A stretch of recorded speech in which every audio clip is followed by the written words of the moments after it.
আসসালামু আলাইকুম, welcome back to my channel. আমি রিক্তা আছি আপনাদের সাথে নতুন আরও একটি রেসিপি নিয়ে।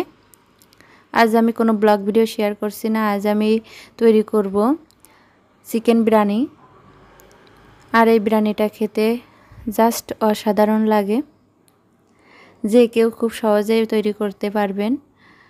আর এক একজনের রান্নার ধরন এক এক রকম। সবাই তো বিরিয়ানি রান্না করতে পারেন, কিন্তু এক একজনের রান্না বা খাবার দাবার এক আইটেম অন্যরকম হয়ে থাকে। আমি একটু অন্যরকমভাবে রান্না করি, আপনারা চাইলে এভাবে রান্না করতে পারেন, দেখবেন ভালো লাগবে। আমি প্রথমে আদা, রসুন, কাঁচামরিচ আর টক দই ব্লেন্ডার করে নিয়েছি। এখন আমি চিকেনটা ভালোভাবে মাখিয়ে নিব।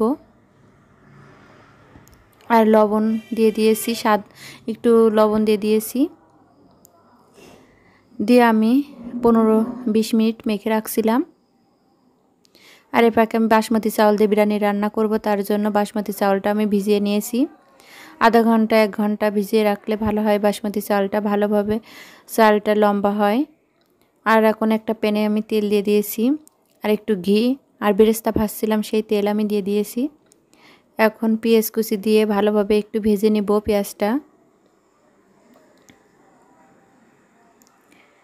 আর আমার আজকে ভিডিওটি যদি ভালো লাগে আপনাদের, তাহলে আমার চ্যানেলটিকে সাবস্ক্রাইব করে দেবেন, পাশে থাকা ছোট্ট বেল আইকনে একটা প্রেস করে দিবেন।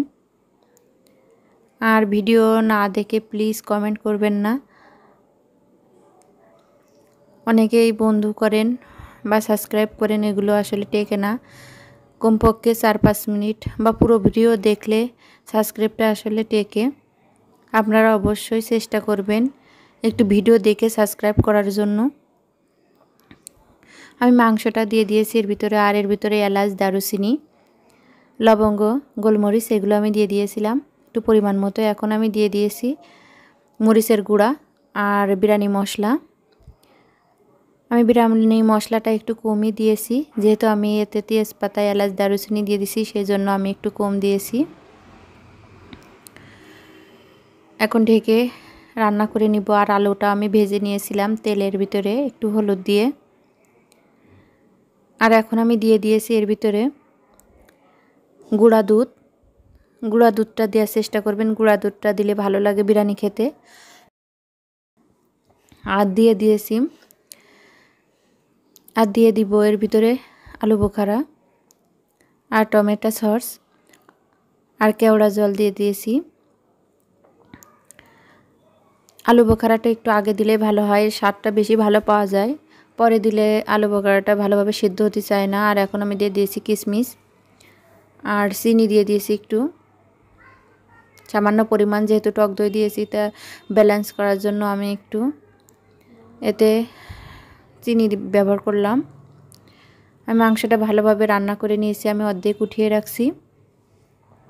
আমি যেহেতু 2 লেয়ারে রান্না করব, তার জন্য আমি উঠিয়ে রাখছি। আর আমি আগেও বিরিয়ানি রেসিপিটা চিকেন বিরিয়ানি দেখিয়েছি, কিন্তু ওটা অন্যভাবে রান্না করছিলাম, এটা আবার অন্যভাবে রান্না করছি।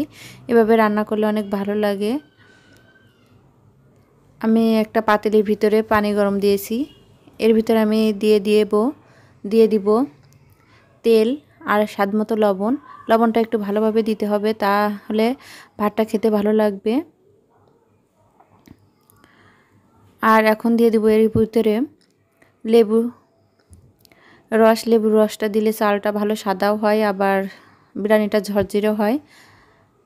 এখন আমি উপর থেকে ভাতগুলো দিয়ে দিব এক স্টেপে। ভাতটা আমি 80% সেদ্ধ করে নিয়েছি, একবার ফুল সেদ্ধ করে নিয়ে আমি যেহেতু একটু দমে রাখবো। আর উপর থেকে মাংসটা আবার দিয়ে দিয়েছি। এখন বেরেস্তা ভাজা দিয়ে দিয়েছি এর উপরে, আর একটু টমেটো সস। আমি আবার ভাতগুলো দিয়ে দিব, আর বেরেস্তা ভাজা একটু উপরে দিয়ে দিয়েছি, আর একটু ঘি দিয়ে দিব।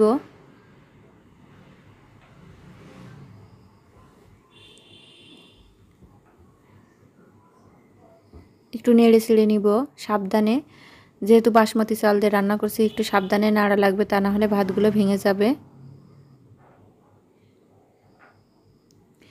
আমি দমে বসিয়ে দিয়েছি, দমে কিছুক্ষণ বসিয়ে রাখছিলাম। এখন আমি এর ভিতরে একটু আবারও একটু কেওড়া জল দিয়ে দিব। আর কেওড়া জলটা দিলে একটু ভালো লাগে, গ্রানটা একটু শাহি ফ্লেভার বের হয় এর থেকে। আমি দমে রেখে দিয়েছিলাম, আর বিরিয়ানিটা একটু দমে রাখলেই বেশি ভালো লাগে খেতে।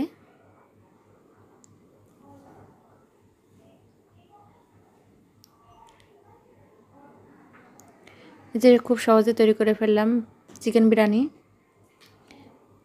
আমার আজকের ভিডিওটি যদি ভালো লাগে তাহলে অবশ্যই একটা লাইক দিবেন, চ্যানেলটিকে সাবস্ক্রাইব করে রাখবেন। আপনারা সবাই ভালো থাকবেন। খোদা হাফেজ।